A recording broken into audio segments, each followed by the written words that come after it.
All right, ready for this?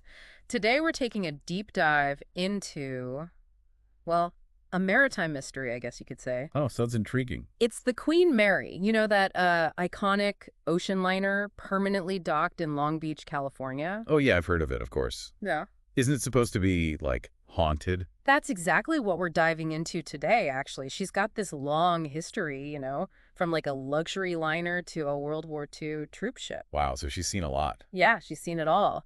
But what really gets us going today is her reputation as like this paranormal hotspot. We've got a fascinating article here, actually, all about the urban legends and paranormal activity that have like sprung up around her. I can see why you'd want to deep dive into that.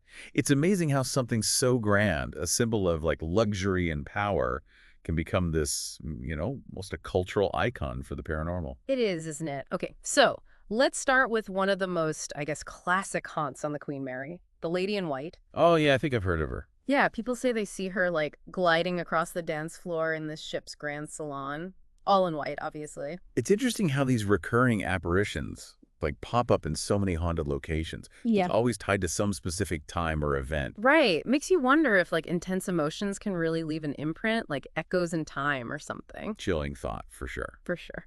Okay, ready for another spooky spot? Hit me. The Queen Mary's swimming pool.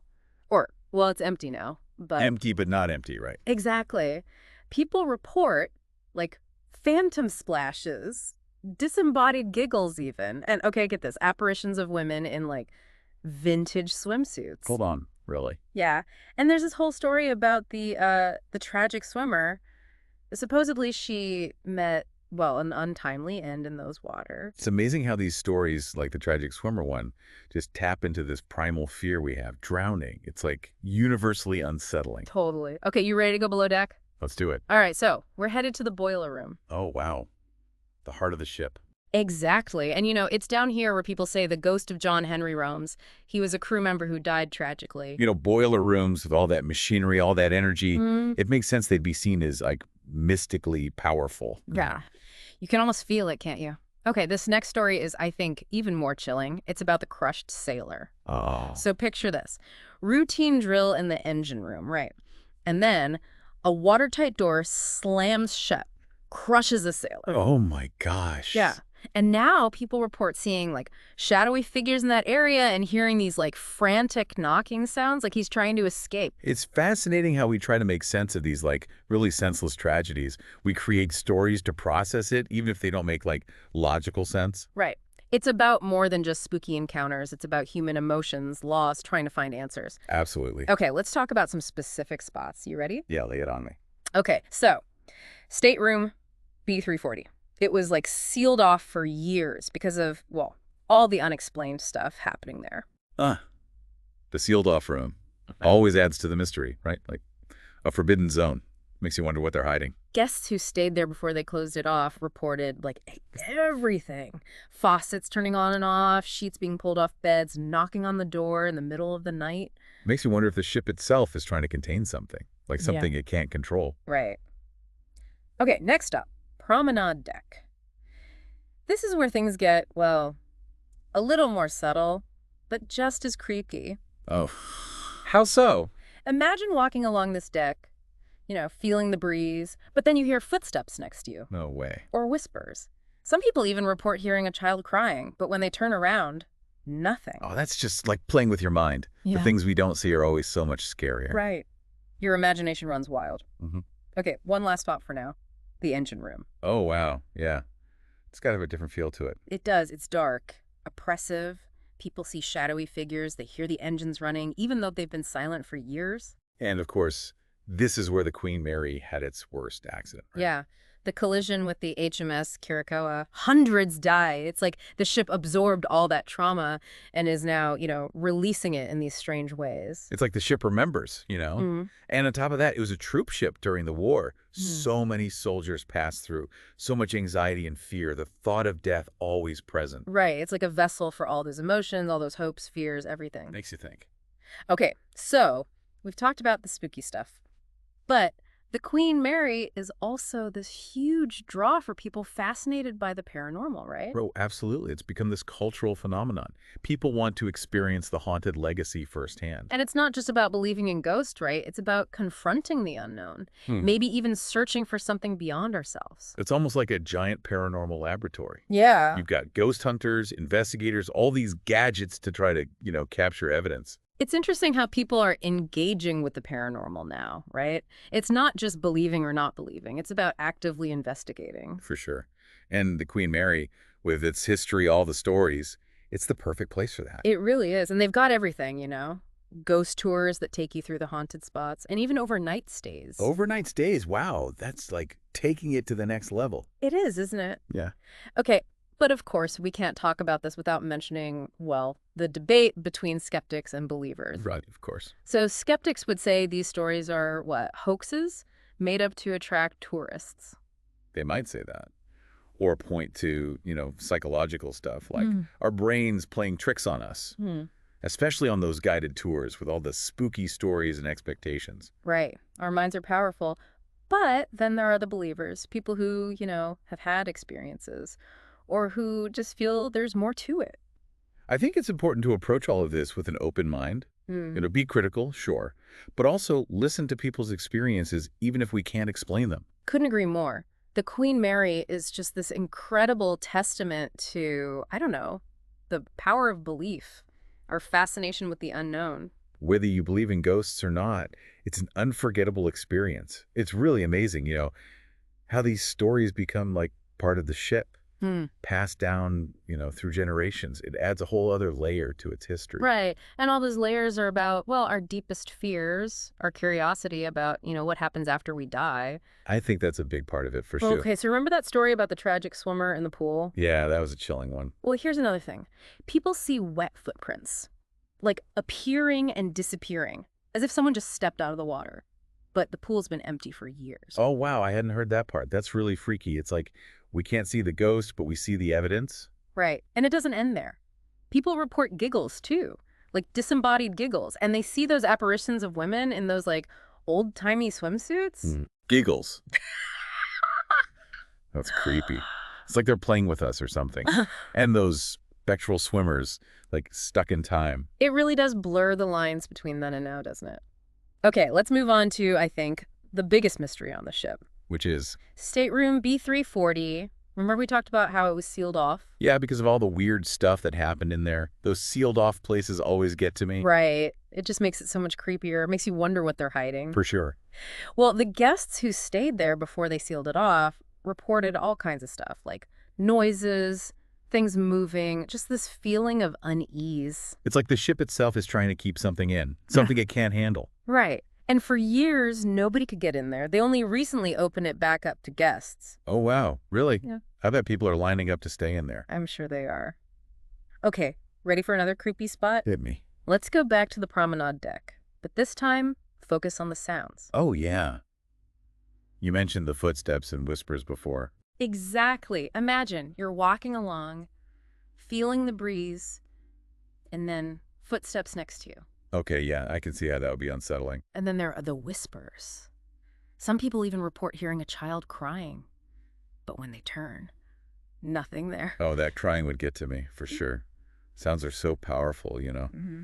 They get right to you. They do. Yeah. Okay, let's go to one last spot. It's a place that's got both, the historical weight and the creepy vibes. Ooh, which one?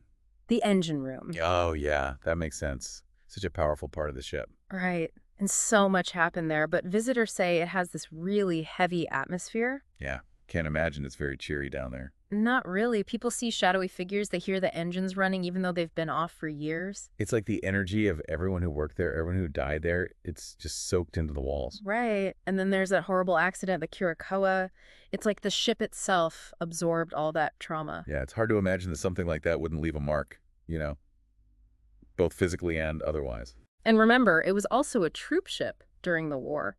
So many soldiers passed through, so much fear, the thought of death always there. Yeah, all those emotions. You got to think they left something behind. Right. Okay, so we've talked about the spooky stuff, but the Queen Mary has also become this, a cultural phenomenon, Oh, right? totally. It's a huge draw for anyone into the paranormal, And it's not just about believing in ghosts, right? It's about exploring the unknown, testing our understanding of things. for sure. And they've got it all there. Ghost tours, overnight stays. Yeah, it's really become like a paranormal tourism destination.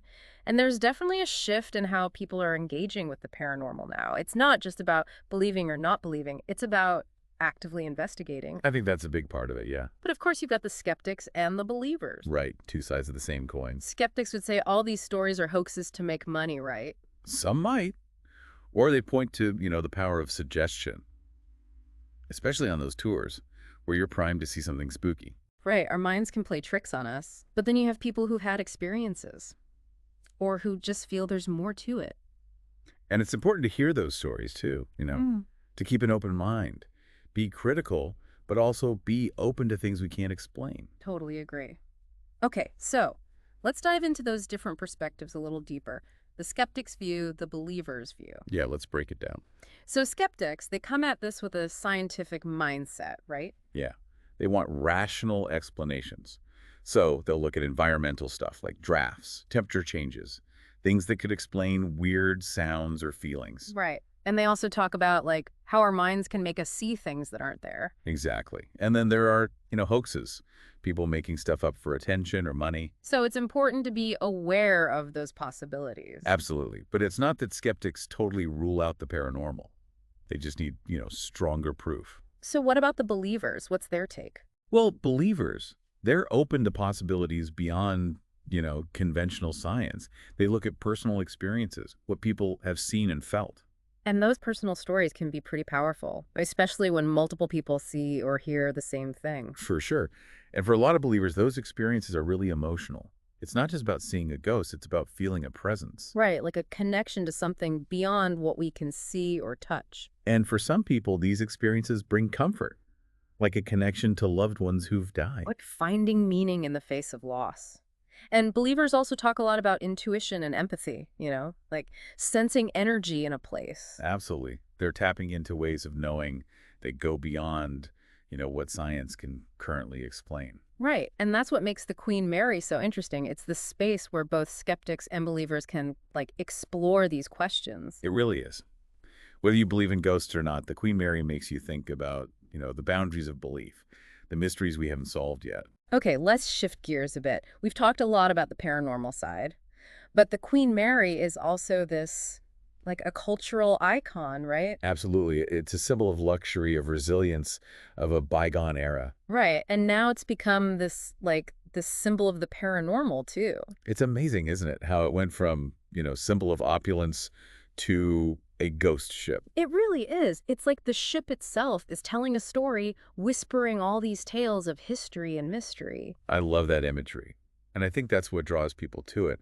It's a tangible place with a real history where you can experience all these stories firsthand. You can walk the decks, sleep in the rooms, and maybe even, encounter something yourself. It's that possibility that really captures the imagination. But it's not just about seeking thrills, right? No, definitely not. It's about exploring our own beliefs, questioning what we think we know. Exactly. And maybe finding a connection to something bigger than ourselves. I think that's a big part of it. Okay, but there's also this ethical side to all of this. Right, especially when we're talking about a place like the Queen Mary, a place that has seen tragedy, loss of life. It's important to be respectful, to acknowledge the human cost behind the hauntings. Absolutely. Yeah. We can't just exploit these stories for entertainment. It's about finding a balance. Right. Acknowledging the history, the emotions, but also providing a meaningful experience for visitors. Right. And it makes you think about the impact on the place itself. Like, can all this attention disrupt the energy there? That's an interesting thought. Like, we need to respect not just the living, but also, whatever else might be there. It's about being responsible to the history of the place and to everyone who visits. Right. The goal should be to, foster understanding, empathy, appreciation for all the layers of the Queen Mary. I think that's a great way to put it. Okay, I think we need to take a quick break. We've covered so much ground already. We have. But when we come back, we're going to wrap things up by looking at the Queen Mary's legacy, what it all means. So stay with us. Okay, so we've gone deep into the Queen Mary. The stories, the skeptics, the believers. I think it's time to, step back a bit. Yeah, good idea. See what we've learned. What do you think is like the biggest takeaway from all this? Hmm, that's a good question. Right. I think for me, it's the Queen Mary. It's not just about ghosts. Okay, yeah, I see that. It's about, like, how history isn't just facts in a book. It's about stories, Mm. memories, how the past is still with us. Right. And those stories, real or not, they really get to us, don't they? They do. They tap into these, like, universal fears, death, the unknown, our need to connect to something bigger than ourselves. Totally. I mean, why else are we so drawn to these kinds of stories? It's like we need that mystery, that possibility that there's more out there than we can see or explain. I get that. It's like with the Queen Mary, we can actually go to that mystery. Exactly. It's not just an idea, it's a real place. Yeah. And that makes it even more powerful. So it's more than just a ship, right? It's like this symbol of all the haunted places we can imagine. Yeah, and it makes you think, right? Like, can places actually hold on to memories? The energy of what happened there. That's a pretty wild thought. It is. But it also suggests that, like, everything is connected, even after we're gone. Wow. Okay, so as we wrap up our deep dive into the Queen Mary, what's like the one thing you want people to take away? I'd say this. Think about the stories that resonate with you. The places that spark your curiosity, your fear, your wonder. Because the stories, those places, they could tell you a lot about yourself. That's a great way to put it. So keep exploring, keep questioning, and most importantly, keep that sense of wonder alive. And hey, maybe someday you'll even have your own Queen Mary story to tell.